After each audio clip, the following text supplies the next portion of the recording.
نحمده ونصلي على رسوله الكريم اما بعد. مونږ اهل سنت والجماعت دا عقیدہ ده چې انبیاء کرام علیهم السلام معصوم دي او صحابه کرام رضوان الله تعالی علیهم اجمعین دا محفوظ دي. د محفوظ مطلب دا کچیرته د یو صحابي نه ګناه وشي بیا الله تعالی د یو صحابي ګناه د په نامه اعمال کې پریدینه بلکې الله تعالی ګناه ختم کوي. که کوم یو کس د صحابه کرامو پسې غلط بلط وای هغه پسې کنځلې کوي رد و بد وای یا د صحابه کرامو معیار حق تسلیم نکي نو هغه کس ته پکار ده چې د خپل ایمان فکر دی وکي. څومره لوی خبره ده نبی علیه الصلاۃ والسلام د صحابه کرامو باره کې دا چې کومه بیان کړی ده چې صحابه کرامو ته څوک کنځلې وکي یا هغه پسې رد و بد وای یا معیار حق تسلیم نکي نو بالکل پکار ده چې هغه انسان دی د خپل ایمان فکر وکي. ام المؤمنین ام عائشہ رضی الله تعالی عنها د نبی علیه الصلاۃ والسلام دا ارشاد نقل کوي او لا تسبوا اصحابي تاسی د ما صحابه کرامو ته رد او بد موای غلط خبرې م پسې کوي. لعن الله من سب اصحابي کوم کس چې د ما صحابه کرامو پسې غلط وای کنځلې ورته وکي نو الله تعالی په یو کس باندې لعنت وای. لعنت څومره غټه خبره ده چې دی به وجود بیا هم مونږ ملک پاکستان کې داسې خلک دي چې هغه په صحابه کرامو پسې غلط و بلط وای هغه پسې کنځلې کوي د هغې سره بغض ساتي نو الله تعالی په یو کس باندې لعنت وای چې کوم د صحابه کرامو سره بغض ساتي او هغې ته کنځلې کوي او رد او بد پسې وای. داسې حضرت عبدالله بن مغفل رضی الله تعالی عنه د نبی علیه الصلاۃ والسلام دا حدیث نقل کوي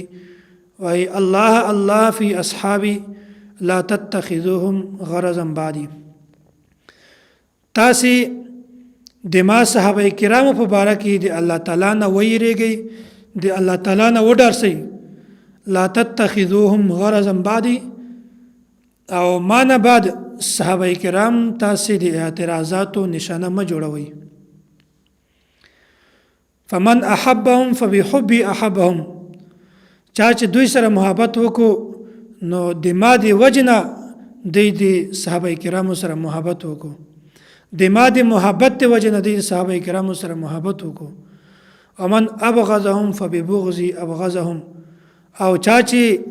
دوی سره بغض وساتو نو دوی د ما د بغض د وجنه د دوی سره بغض وساتو. او بیا مخته نبی علیه الصلاۃ والسلام فرمایي ومن آذاهم فقد آذانی چا چې دوی ته تکلیف ورسو دا داسې ده لکه ما ته چې تکلیف راورسو. ومن آذانی فقد آذى الله او چا چې ما ته تکلیف راورسو دا داسې ده لکه الله تعالی ته تکلیف ورسو. ومن آذى الله او چا چې الله تعالی ته تکلیف ورسو فیوشک ان یؤخذه نو هغه کس ته وډار شي نو هغه کس به الله تعالی په خپل عذاب کې گرفتار کړي. څومره زیاته خبره ده نبی علیه الصلاۃ والسلام په حدیث باندې کوم تاسو غور او فکر وکړو یو صحابي پسې کوم تاسو کنځلې وکړو یا هغه پسې مونږ رد او بد وایو دا داسې ده لکه مونږ چې په نبی علیه الصلاۃ والسلام پسې رد او بد وایو. مونږ که دلته د خپلو اعتراضاتو یا خپلو کنځلو چې کوم هدف ته د دلته ودرو نو صحابه کرام هم بچ شي انبیاء هم بچ شي او الله تعالی به هم بچ شي. که مونږ صحابه کرامو ته کنځلې کوو نو بیا داسې ده لکه نبی علیه الصلاۃ والسلام ته چې څوک کنځلې کوي. بهرحال الله پاک دې مونږ تاسو د داسو غلط سوچ نه او صحابه کرامو باندې اعتراضاتو کولونه په حفاظت کې وساتي. حضرت ابو سعید خدری حضرت ابو هریره رضی الله تعالی عنهما د نبی علیه الصلاۃ والسلام د ارشاد نقل کوي ولا تسبوا اصحابي تاسو د ما صحابه کرامو ته کنځلې مه کوئ. فلو ان احدکم انفق مثل احد ذهبا وای تاسو کې کڅوک د احد غره غوندې سره زر د الله تعالی په لاره کې خیرات کې صدقه کې ما بلغ مد احدهم ولا نصیفه نو دا د تاسې خیرات دا د صحابه کرامو د یو مد یعنی دا نیمه کیلو او نیم مد یعنی د یو پاو برابر نشي کېدلی. صحابه کرامو یو مد یعنی یو پاو صدقه چې کومه ده دا دومره وزنداره ده که چېرته مونږ د احود غره غوندې سره زر هم د الله تعالی په لاره کې خیرات کو نو د دې برابر نشي کېدلی. نو مونږ ته هم پکار ده او تاسو ټولو ته چې خپل ځان ډانچه داسې جوړه کو چې مونږ ټول اعمال دا د نبی علیه الصلاۃ والسلام د طریقو مطابق جوړ شي او صحابه کرامو پسې کنځلې کول او صحابه کرامو پسې رد او بد ویل دا د عبرت خبره ده